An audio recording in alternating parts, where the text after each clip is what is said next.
video talking about the new changes that have come into the Pokemon competitive scene and how it reflects on Monotype specifically. So today we'll be covering every single type, every single new toy the type has got, how that changes the type, and what this means for the future of Monotype, and some discussion on some maybe problematic new things that were introduced. So without further ado, let's look at the mods that were added into the game. So looking off of this post here, this goes over all of the Pokemon that were added into the game. So we have, and these are all the fully evolved ones. I obviously didn't include the de-evolved forms, unless their name is like Chansey or Porygon 2.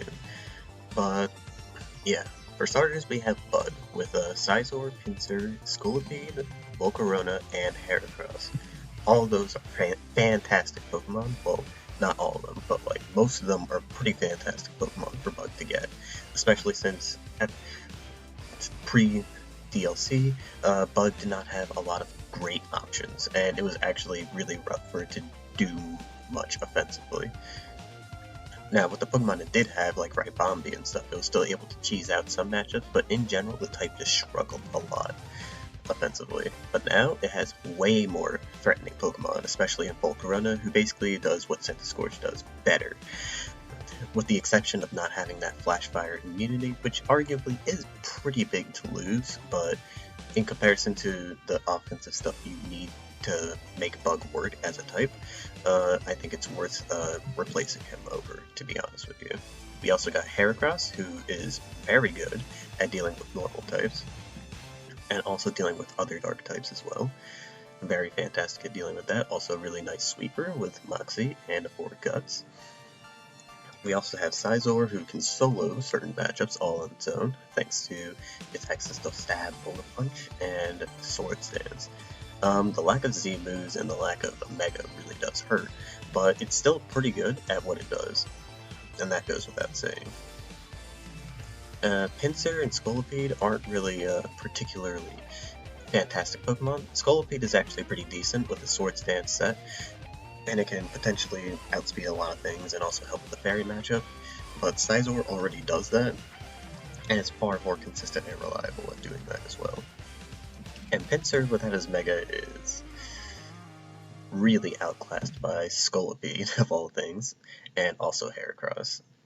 Because while Heracross might be a little bit slower, well, actually no, Heracross I'm pretty sure is faster, don't quote me on that though, actually we can check, but Scizor is basically, Heracross is just a stronger alternative to Pinsir here, and without the stab to Quick Attack and Frustration, it just lacks the offensive pressure it once had before. It still has its old coverage options in close combat and such, but it's just not worth using compared to some of these other way more scary offensive Pokemon. But yeah, that's all for Bug. Now, if we want to talk about Bug's changes to team building in general, I've actually built a few Bug teams myself. Now, these aren't final teams by any means, but I got this team right here with a Shuckle, Stealth Rock, Sticky Web, all that goodness. Also, Heracross got Spikes in this generation, and you can use this in conjunction with Galvantula to forego Rocks with Shuckle. You can do that, but I personally think Shuckle is way better, mainly because being able to set in with one Mon is just really good, and then having all the pressure with the rest of your move slots is like really fitting for Bug to have. And you don't even need a hazard remover this gen because you have heavy duty boots for Volcarona and Ribombee, so it's not really that big of a deal. But yeah, if you really don't like using Shuckle, the option is here to use Spikes Heracross, even though I wouldn't recommend it personally. We also have Ribombee, Scizor, Volcarona, all that good stuff. Also, Volcarona got slightly hurt, mainly because of the lack of Z moves, and you may think that I might be overgeneralizing, but it's just, without the Z moves, you can't beat Toxapex, like, at all. Unless the Toxapex user just doesn't go right into Toxapex once they see Volcarona, they're just like, you pretty much just don't kill it, because most Toxapex nowadays are actually running specially defensive, so they're actually going to be able to take a +1 Psychic pretty well, and be able to haze it right away. And because it's not stab, it's not going to hit nearly as hard as you might think it will. And due to that, it just can't beat Toxapex as well as it used to. Especially since Psychinium Z just basically like thrashed it completely. But yeah, we can even look at the calc. For example, and then Toxapex.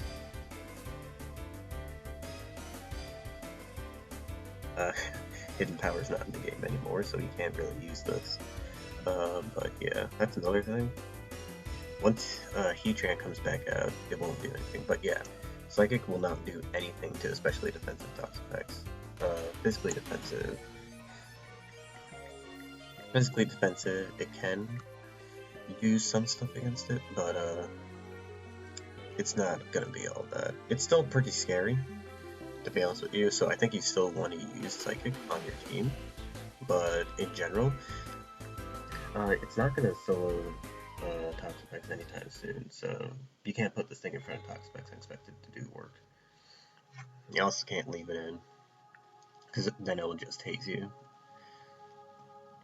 and that's never gonna be fun, especially with Black Sludge recovery. So yeah, unfortunate side effect of getting rid of Z moves.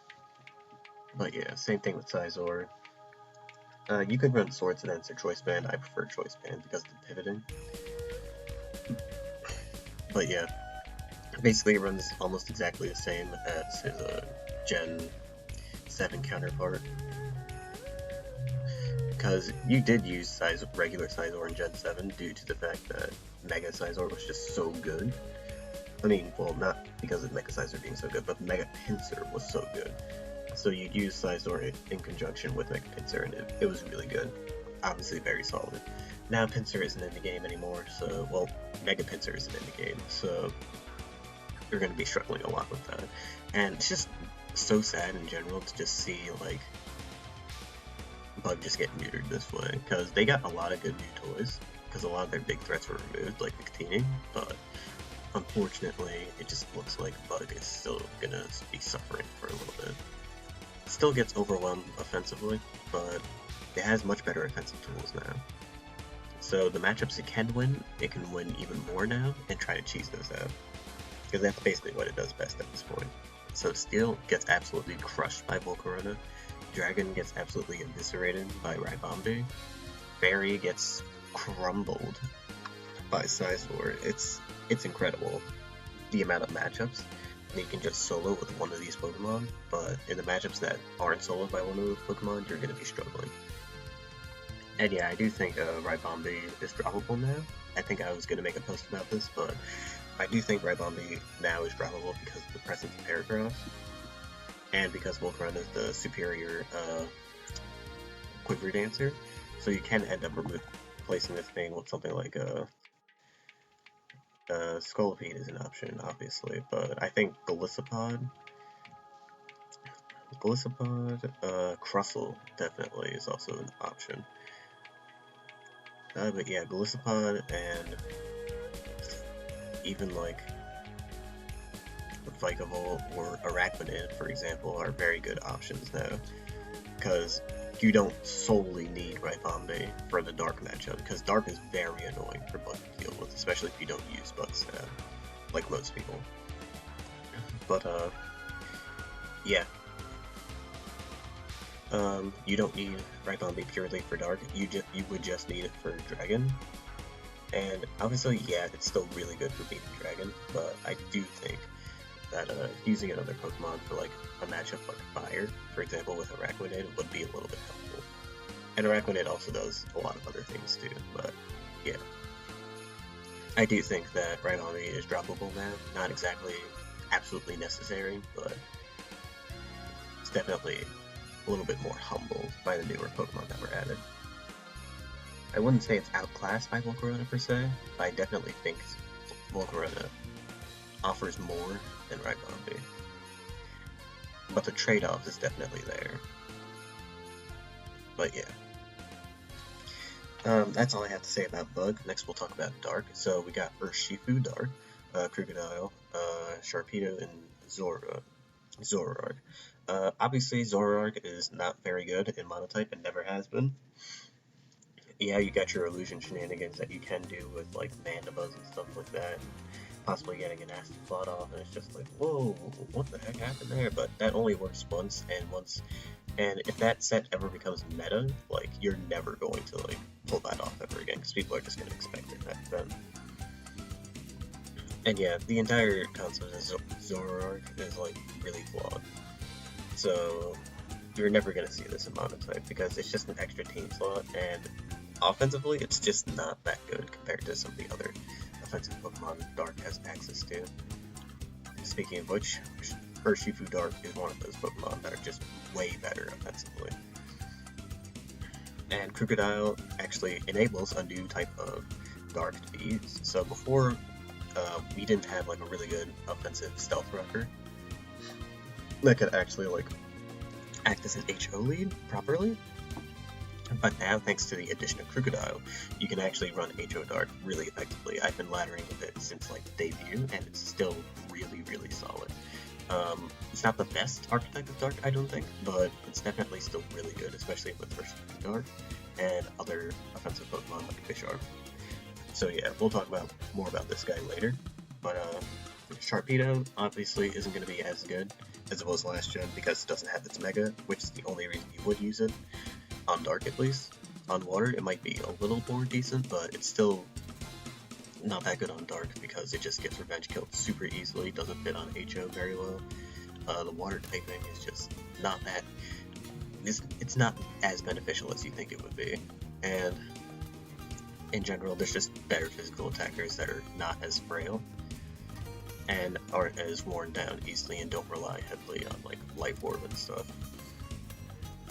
Because this Pokemon would be good if it had something that wasn't speed boost. It kind of ends up becoming Scolipede, where it's just, and it doesn't even have like a setup move, like a Swords Dance or something like that. It just literally has to sit there and just do damage instantly, which you just can't do in this generation, due to the amount of very, very good walls. So, unfortunately, it's just not that good. Urshifu Dark, on the other hand, is the opposite of not good. It is very potent. Some people even think it's ban-worthy, but we'll talk about that later. But yeah, talk about different kinds of Dark teams now.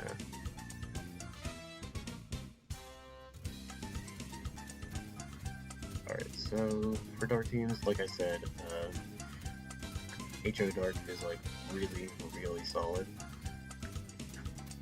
You can literally just do whatever you want on this kind of archetype. You could even run screens on Grimmsnarl. I try to run this like fighting, where you basically have a bunch of taunt spam to prevent the use of like defog and other passive moves like Stealth Rock and stuff. So I use taunt on Obstagoon instead of like Obstruct, as while Obstruct would probably be better. I feel like taunt actually makes certain Pokemon like Toxapex be more wary about what they're doing.